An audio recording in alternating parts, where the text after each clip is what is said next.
நின்று நிலவட்டும் என்ற அழகிய முகமன் வார்த்தையோடு ஆரம்பம் செய்கின்றேன். அனைவருக்கும் அஸ்ஸலாமு அலைக்கும் வரஹ்மத்துல்லாஹி வபரகாத்துஹு. சிறப்பு வாய்ந்த தஞ்சை மாவட்டத்தில் உரத்த நாட்டிலே ஏற்பாடு செய்யப்பட்டு நடைபெற்றுக் கொண்டிருக்கின்ற இந்த கண்டன ஆர்ப்பாட்டத்தினுடைய தலைமை பொறுப்பேற்றிருக்கின்ற தஞ்சை மாவட்டத்தினுடைய தலைவர் அஹமது ராஜா அவர்களே,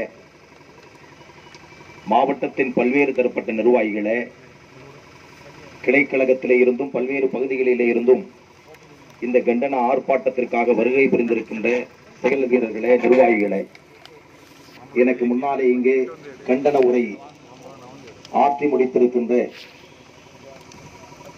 மனிதநேய மக்கள் கட்சியினுடைய அமைப்பு செயலாளரும் முன்னாள் சட்டமன்ற உறுப்பினருமான சகோதரர் அஸ்லம் பாஷா அவர்களே,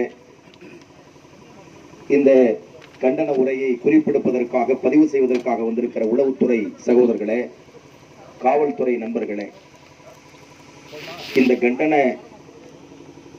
ஆர்ப்பாட்டத்தை இங்கே கூட்டுவதற்கு காரணம் 1983 ஆண்டு உரத்தநாடு வெட்டிக்காடு என்ற பகுதியில் ஜாமியா மஸ்ஜித் என்ற ஒரு பள்ளிவாசல் கட்டப்படுகிறது.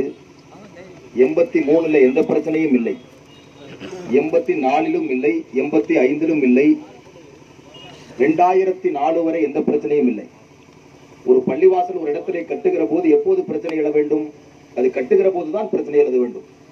பக்கத்திலே ஒரு கோயில் இருக்கிறது, இந்த இடத்துல நீங்கள் கட்டக்கூடாது என்று சொன்னால் அது 83ல சொல்லணும். ஒருத்தன் தூங்கி எந்திரிச்சு முடிச்சு பார்க்கணும் 2004. அப்ப அவன் நீதிமன்றத்துக்கு போய் இங்க நீங்க தொழக்கூடாது, அவன் நீதிமன்றத்துக்கு போய் கூட கேட்கல, அங்க தடுக்கிறான். பக்கத்துல கோயில் இருக்கிறது, இங்கே நீங்கள் தொழக்கூடாது என்று ஒரு தனி நபர். நான் கேட்கிறேன், 136 கோடி மக்கள் வாழுகிற ஒரு தேசத்தில், ஒரு சட்ட ஆட்சி நடக்கக்கூடிய நாட்டுல ஒரு தனி நபர் ஒரு வழிபாட்டு தலத்துல தொழக்கூடாதுன்னு சொல்லி இருக்கிறான். அவனை தூக்கிட்டு போய் சூரியனை பார்க்காம வைக்கிறதுக்கு இந்த நாட்டினுடைய காவல்துறை தயாராக இருந்திருக்க வேண்டும். அப்பொழுதே அந்த பிரச்சனை முடிஞ்சு போயிருக்கும், அவ்வளவுதான். ஆனா நாம என்ன பண்றோம்? இதன் மீது நடவடிக்கை எடுக்க வேண்டும் என்பதற்காக அவன் மேல ஒரு வழக்கு பதிவு பண்றோம். அது நீதிமன்றத்தில் நடந்து 2008 ஆண்டு நீதிபதி சொல்றாரு, உங்களிடத்துல நீங்கள் பள்ளிவாசல் கட்டுவதற்கோ கட்டிய பள்ளிவாசல் தொழுவதற்கோ எந்த தடையும் இல்லை. யாரா இது வழக்கு போட்டது அப்படின்னு கேட்கறாங்க. நாங்க தாங்க ஐயா போட்டோம்னு சொல்றோம். எதிர்தரப்பு யாரு? இவங்கதான் ஐயா தொழுக கூடாதுன்னு சொல்றாங்க. அவங்கள கூப்பிட்டு இனிமேல் சொல்லுவீங்களான்னு கேட்கிறார் நீதிபதி. ஐயா அப்படி சொல்ல மாட்டேங்க ஐயா அப்படின்னு சொல்லிட்டு வந்துட்டாங்க. 2008 பிரச்சனை ஓவர் முடிஞ்சுதா? அங்க தொழுகை நடக்குது, எல்லாமே நடந்துகிட்டு இருக்கு. மராமத்து பணிகள், சுண்ணாம்பு அடிக்கிறது, செவுறு வைக்கிறது எல்லாம் நடந்துகிட்டு இருக்கு. 2009 ஆண்டு அவரும் அவருடைய தந்தையும் சேர்ந்து 2 பேர் மகனும் சேர்ந்து ஹைகோர்ட்டுக்கு போறாங்க. உயர் நீதிமன்றத்துக்கு போகிறது அவர்களுடைய உரிமை. உயர் நீதிமன்றத்துக்கு போன உடனே பள்ளிவாசல்ல தொழக்கூடாதுன்னு சொல்லிருவீங்களா? இப்ப நான் மதுரை மீனாட்சி அம்மன் கோயில் எங்க முப்பாட்டன் சொத்துட்டு போறேன். போன உடனே மீனாட்சி அம்மன் கோயிலுக்கு எவனும் வழிபட வரக்கூடாதுன்னு சொல்லிருவீங்களா? நீங்க இந்த முட்டாள அந்த நாட்டுல அரசு அதிகாரிகளா முட்டா பையனா? அப்படி சொல்ல மாட்டாங்க, ஆனா அறிவாளிகள். அப்படி இருக்கும் போது 2009 அவன் நீதிமன்றத்துக்கு போயிருக்கான். இந்த 2018 வரைக்கும் நாங்க போறோம் நீதிமன்றத்துக்கு. அவன் போட்ட வழக்குக்கு நாங்க நீதிமன்றத்துக்கு போறோம். அவன் வரமாட்டேங்கிறான், எதிர்த்தரப்பு வரமாட்டேங்கிறான். அதற்காக ஒரு பள்ளிவாசல்ல கட்டுமான பணி பண்ணக்கூடாதா? நான் கேட்கிறேன், கட்டுமான பணி பண்ணுவது, அந்த பள்ளிவாசல்ல மராமத்து வேலை செய்வது அவரவர்கள் விருப்பம். நம்ம இடம், நாம வாங்கி இருக்கிற இடம், நம்ம வழிபாட்டு தலம். நம்ம வழிபாட்டு தலத்துல கேட்டு வைக்கிறதுக்கு ஆர்டிஓ எழுதியிருக்கிறார். இதுல நம்ம வழிபாட்டு தலத்துல கேட்டு போடுறதுக்கு அவங்க அனுமதி கொடுத்தா நீங்க போட்டுக்கலாம். ஆர்டிஓ இவரு யாரு? ஆர்டிஓ. ஊரா வீட்டு கோழியோ உமா பேருக்கு பாத்தியா ஓதுறது. இப்படித்தான் 1949 டிசம்பர் மாசம் 22ஆம் தேதி நள்ளிரவு உத்தரப்பிரதேச மாநிலம் பைசாபாத் மாவட்டம் அயோத்திய நகரத்தில் 486 ஆண்டு காலம் பழமை வாய்ந்த பள்ளிவாசல் பாபர் மசூதி. அதுக்குள்ள 4 கேன பையன் உள்ள போறான். அப்பம் பேர் தெரியாது. உள்ள போய் சிலைகளை வைத்துக் கொண்டு எங்கள் ராமர் அங்கே அவதரித்து விட்டார்னு கதையை கிளப்பி விட்டான். அங்க ஒரு நீதிபதி இருந்தா முட்டா பையன். அவன் என்ன தெரியுமா பண்ணா? அவன் பேரு கே நாயர். அவர் சொல்றாரு, அப்படியா ராமர் அவதாரம் எடுத்துட்டாரா, பூட்டா பள்ளிவாசல் உத்தரவு போட்டான். பள்ளிவாசல பூட்ட சொல்றாங்க. ஒரு பள்ளிவாசலுக்குள்ள பூந்து இன்னொரு சிலையை வச்சு பள்ளிவாசல பூட்டுங்க ஒரு நீதிபதி, மாவட்ட நீதிபதி உத்தரவு போட்டான். பைசாபாத் மாவட்டத்தின் பொறுக்கி நீதிபதி உத்தரவு போட்டான். இது சட்டத்தில் ஏற்றுக்கொள்ளப்படுமா? நாங்க என்ன பண்ணோம்? எந்த வன்முறைக்கும் போல நீதிமன்றத்துக்கு தான் போனோம். நாங்க கலவரத்தில் எங்களுக்கு நம்பிக்கை இல்லை, தீவிரவாதத்தில் எங்களுக்கு நம்பிக்கை இல்லை, ஆயுதம் ஏந்துவதில் எங்களுக்கு நம்பிக்கை இல்லை. இந்த நாடு ஒரு சட்டத்தின் ஆட்சி நடக்கக்கூடிய நாடு. இந்திய அரசியல் சட்ட சாசனத்தின் பிரிவு 25 இருந்து 28 வரைக்கும் நீங்க பிரட்டி பாருங்க. இந்த நாட்டில் மத சுதந்திரம் வழங்கப்பட்டிருக்கிறது. ஒரு மனிதன் ஒரு மதத்தை பின்பற்றி வாழலாம், அந்த மதத்தில் சேரலாம், அந்த மதத்தினுடைய வழிபாட்டை அவர்கள் நடத்தலாம். இந்த உரிமை எங்களுக்கு வழங்கப்பட்டிருக்கிறது. நான் எதுக்கு போய் இன்னொரு பையன்கிட்ட போய் அனுமதி வாங்கணும்? இன்னொருத்த இடத்துல கட்டுறான் நான் அனுமதி வாங்கணும். நான் காசு கொடுத்து வாங்கின இடம், அதுவும் ஒரு முஸ்லிம் அல்லாதவர் தர்றாரு அந்த இடத்தை விலைக்கு வாங்கப்பட்டிருக்கிற இடத்துல பள்ளிவாசலை கட்டி 36 வருஷம் தொழுதுட்டு இருக்கிறேன். இந்த புயல்ல, இந்த கஜா புயல்ல செவுறு இடிஞ்சிருச்சு. அந்த செவுரை எழுப்புறதுங்க, புயல்ல செவுறு இடிந்தா உங்க வீட்டு செவுறு இடிஞ்சிருச்சு, கட்டுறதுக்கு போய் நீதிமன்றத்துக்கு போவீங்களா நீங்க? அப்படித்தான் எல்லாருமே கஜா புயல்ல சுவர் பாதிக்கப்பட்டவங்க எல்லாம் பக்கத்து வீட்டுக்காரங்கிட்ட அனுமதி கேட்டு தான் சுவர் கட்டுறீங்களா? என்னையா வேடிக்கையா இருக்கு. முஸ்லீம் கேன பையன் நினைச்சீங்களா? எத்தனை கேன பையனை நாங்க பார்த்திருக்கோம். சட்டத்தை சட்டத்தின்படி இன்ஷா அல்லாஹ் வெல்லுவோம். யாருக்கும் அதிகாரம் வழங்கிட்டா பெரிய வானத்திலிருந்து குதிச்சவெல்லாம் கிடையாது. பப்ளிக் சர்வன்ட், மக்களுடைய வரிப்பணத்தில் சம்பளம் வாங்கக்கூடியவர்கள் நீதமாக நடந்து கொள்ள வேண்டும். சட்டம் கையில இருக்கு, அதிகாரம் கையில இருக்கு. என்ன வேணாலும் இந்த சமுதாயத்தை ஏசி பிழைக்கலாம்னு நீங்க நினைச்சீங்கன்னா நீங்க தான் வன்முறைக்கு காரணமானவர்கள். என்ன பண்ணிருக்கணும்?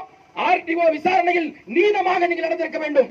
2008ஆம் ஆண்டு ஒரு மேஜிஸ்ட்ரேட் கோர்ட் வலித்திருக்கிற தீர்ப்பை நீங்கள் மதிக்கவில்லை. நான் சொல்றேன், 2009 அவங்க ஹைகோர்ட்டுக்கு போனாங்கல்ல, ஹைகோர்ட் அந்த இடத்துல தொழக்கூடாதுன்னு அனுமதி வழங்கியிருக்கா? காட்டுங்க ஆர்டிஓ அவர்களே. 2009 உயர் நீதிமன்றம் அந்த இடத்துல வெட்டிக்காடு பள்ளிவாசல்ல சுவர் கட்டக்கூடாதுன்னு தீர்ப்பு வழங்கியிருக்கா? அமல்படுத்துங்க. தீர்ப்பே இல்லாமல் கட்டக்கூடாது என்று சொல்வதற்கு நீங்கள் யார்? ஏன் ப்ராப்பர்ட்டிய நீங்க கட்டக்கூடாதுன்னு சொல்றதுக்கு நீ யார்? இந்த கேள்வியை நான் கேட்பனா இல்லையா? என்னுடைய ப்ராப்பர்ட்டியை, என்னுடைய சொத்துல சுவர் வைக்க கூடாதுன்னு சொல்றதுக்கு நீ யார்? 4 பேர் கோர்ட்டுக்கு போவான், மனு போடுவான், அதுக்கெல்லாம் நான் பள்ளிவாசல்ல தொழுகையை நிறுத்தணுமா? அதுக்கெல்லாம் நான் செங்கல் கட்டுவதை நிறுத்தணுமா? நான் பெயிண்ட் அடிக்கிறத நிறுத்தணுமா? நான் அங்க தண்ணீர் சப்ளை பண்றதை நிறுத்தணுமா? என்னையா இது வேடிக்கையா இருக்கு. உங்க வீட்டு மேல நாளைக்கு நான் வழக்கு போறேன். ஆர்டிஓ அவர்களே, உங்க வீடு என் முப்பாட்டனோடதுன்னு நான் வழக்கு போறேன். நீதிமன்றம் சொல்லிடுமா எல்லாம் வெளியில போ? ஆர்டிஓ சுரேஷ் குடும்பத்தோட வெளியில போ. இது வழக்கு நடந்துகிட்டு இருக்கு, வழக்கு முடிஞ்ச உடனே நீ குடியிருன்னு சொல்லுவாங்களா? என்னையா அது ஊராம் போட்டாட்டி நெய்ய என் வீட்டு கையே நானா? அசிங்கமா இல்லாது என்ன சட்டத்தை கையில வச்சு வேடிக்கை காட்டுறீங்க?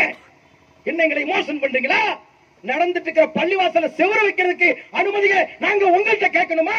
அடிமைத்துவம் பண்றீங்களா நீங்க இந்த நாட்டுல? அதான் எங்களுக்கு தெரியணும். எங்களை அடிமை நினைச்சீங்களா நீங்க? இன்னொருத்த இடத்துல நாங்க கை வைத்திருந்தால் இந்த பேச்சே பேச மாட்டோம். அப்படி ஒருபோதும் நாங்க நிக்க மாட்டோம். எங்கேயாவது இந்தியாவில் அப்படி நாங்க செஞ்சிருக்கிறோமா? கிடையாது. அப்படி செய்யறது கூடாது.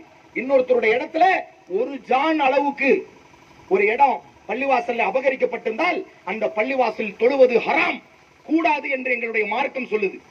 எங்க வீட்டு இடத்துல நாங்க பள்ளிவாசல் கட்டி தொழுவதற்கு, நாங்க சுவர் வைக்கிறதுக்கு, அதுவும் நீதிமன்ற உத்தரவின்படி 2008 நீதிமன்ற உத்தரவின்படி அந்த பள்ளிவாசல் கட்டுவதற்கு எங்களுக்கு அனுமதி இல்லைன்னு சொன்னா என்னையா வேடிக்கையா இருக்கு. இதை எப்படி நாங்கள் ஏற்க முடியும்? இந்த நாட்டில் சட்டத்தின் ஆட்சியே கிடையாதா? இதற்கு மேலேயும் இந்த முஸ்லிம் சமுதாயம் கிளர்ந்து எழாதா? இது தமிழ்நாடு தழுவிய ஆர்ப்பாட்டமாக இன்ஷா அல்லாஹ் மாறாதா? அது மாற்ற முடியாதா? உங்களாலதான் நாசமா போகுது நாடு. நல்லா இருக்கிற நாடு பூரா இந்த கஜா புயல்ல எவ்வளவு இந்த மக்கள் பாதிக்கப்பட்டாங்க. இந்த மக்கள் இந்துக்கள் முஸ்லிம்கள் பார்த்தாங்களா? தன் உயிரை கொடுத்து எல்லாத்தையும் காப்பாத்தி கொண்டு பள்ளிவாசல உட்கார வச்சான். அந்த சேது பாபா சத்திரத்திலிருந்து வந்திருக்காங்க. அந்த பள்ளிவாசலுக்கு எவ்வளவு இடையூறு பண்ணாங்க அங்க இருக்கிற மக்கள். ஆனால் கஜா புயல்ல இதுவரைக்கும் தண்ணி அவங்களை கூட்டிட்டு அந்த பள்ளிவாசல தான் உட்கார வச்சு சோறு போட்டாங்க. அவன் இந்துன்னு பார்க்கல, அவன் முஸ்லிம். இந்த மக்கள் அப்படி பார்க்க மாட்டான். இவன் உண்மையான முஸ்லிமாக இந்த மக்கள் இருந்தால் இந்துக்கள் முஸ்லிம்கள் வித்தியாசப்படுத்தி பார்க்க மாட்டான். அந்த பண்பாடு, அந்த கலாச்சாரம், அந்த உணர்வுல ஊட்டி வளர்க்கப்பட்ட சரியா வளர்த்திருக்காங்க. அதனால்தான் அந்த உணர்வு. ஆனால் இப்படிப்பட்ட நிலையில இந்த நாட்டுல சகிப்புத்தன்மையோட வாழ்ற நாங்க எங்களை அடிக்கடி சொல்லணுமா? நாங்க தீவிரவாதி இல்ல, நாங்க நல்லவங்க ஐயா, நாங்க சமாதானவாதிகள் ஐயா. இது கேவலம் ஐயா. இது இந்த நாட்டினுடைய சட்டத்துக்கு கேவல அவமானம். ஒரு மைனாரிட்டி கம்யூனிட்டி அடிக்கடி சொல்ல விடுறீங்க, நாங்க தீவிரவாதி இல்ல, நாங்க பயங்கரவாதி இல்ல, நாங்க சமாதானவாதிகள், நாங்க தர்மம் பண்றவங்க, நாங்க எல்லாத்தையும் பாதுகாக்கிறவங்க. வெக்கப்படுங்க ஐயா நீங்க. நாங்க வெக்கப்பட வேண்டிய அவசியம் இல்ல. 800 ஆண்டு காலம் இந்திய திருநாட்டை நாங்கள் ஆட்சி செஞ்சோம். ஒரு பையனுடைய கோயில்ல நாங்க கை வைக்கல, ஒரு தேவாலயத்தின் மீது நாங்கள் கை வைக்கல. அது எங்களுடைய சட்டம் எங்களுக்கு சொல்லி தந்திருக்கிறது. ஒரு கடவுளை பற்றி நாங்கள் தவறாக பேசியதில்லை. ஆனால் இந்த நாட்டில் எவ்வளவு பேர் கொல்லப்பட்டிருக்கிறாங்க, எத்தனை பள்ளிவாசல்கள் இடிக்கப்பட்டிருக்கிறது. நீங்க நீதி வழங்குறவங்களா? சட்டத்தை தான் நாங்கள் கேட்கிறோம், உங்களுடைய சலுகையை கேட்கவில்லை. நான் ஆர்டிஓ சுரேஷனுடைய சொத்தை கேட்கவில்லை, எடப்பாடியுடைய சொத்தை கேட்கவில்லை. என்னுடைய சொத்தின் மீது எவன் கை வைத்தாலும் இன்ஷால்லா அந்த தடையை மீறி அங்க கட்டு வராங்க.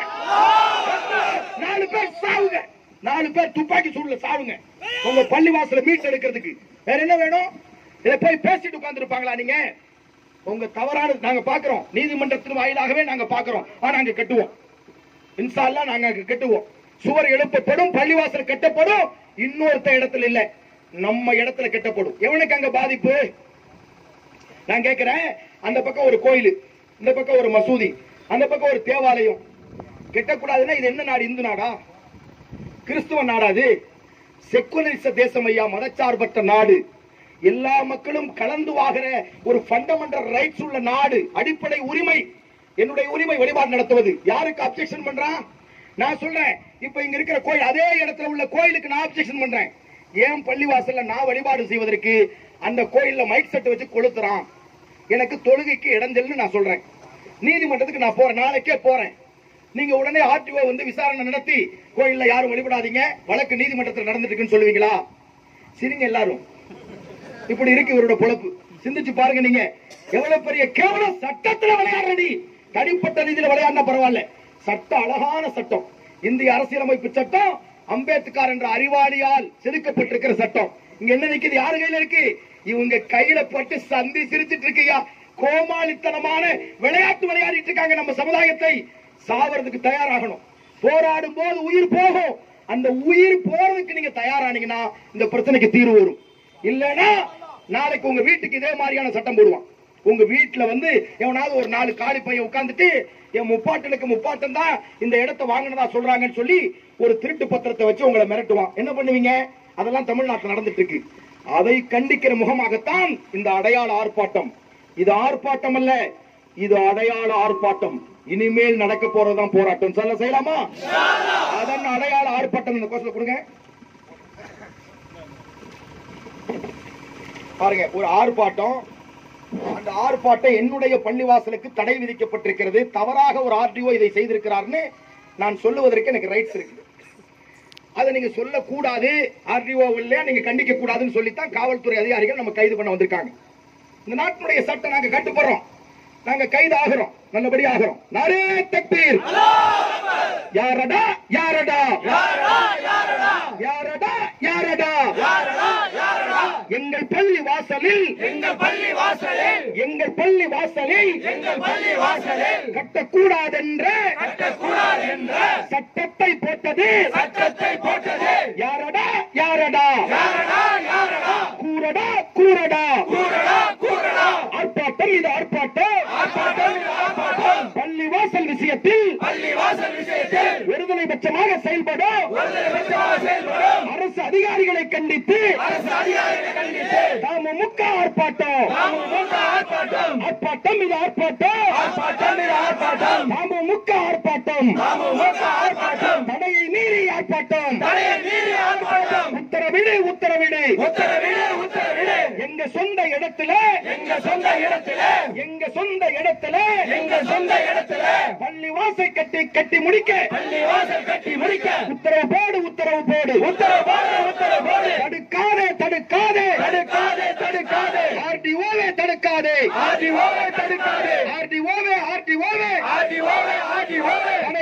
தடை போடாதே. நியாயமா நீதியா? எங்க வீட்டு இடத்துல பள்ளிவாசலை கட்டிட அனுமதியை மறுப்பது யாரடா யாரடா. கூறடா விடமாட்டோம். உயிரங்கே போனாலும் உயிரங்கே போனாலும் பள்ளிவாசலை கட்டுவோம் இன்ஷா அல்லாஹ் கட்டுவோம். அன்புக்குரிய சகோதரர்களே, இது தடை விதிக்கப்பட்டிருக்கிற ஆர்ப்பாட்டம் ஜனநாயக நாட்டுல. அதனால சீக்கிரமா முடிச்சுக்கு நல்லா இருப்பீங்கன்னு சொல்லி இருக்கிறாங்க. அதனால இவ்வளவு நேரம் அனுமதி கொடுத்த காவல்துறைக்கு நம்ம நன்றி செலுத்த கடமைப்பட்டிருக்கிறோம். அதோட வந்திருக்கிற அனைவரும் கைதாக வேண்டும். இந்த ஓரமா நிக்கிறவங்க எல்லாருமே எத்தனை எண்ணிக்கைங்கிறது காட்டணும். கைது பண்ணி எல்லாருக்கும் தூக்குனாலும் ஒத்துக்கிறீங்களா? அல்லாஹு அக்பர். முதல் தூக்கு எனக்கு. அஸ்ஸலாமு அலைக்கும்.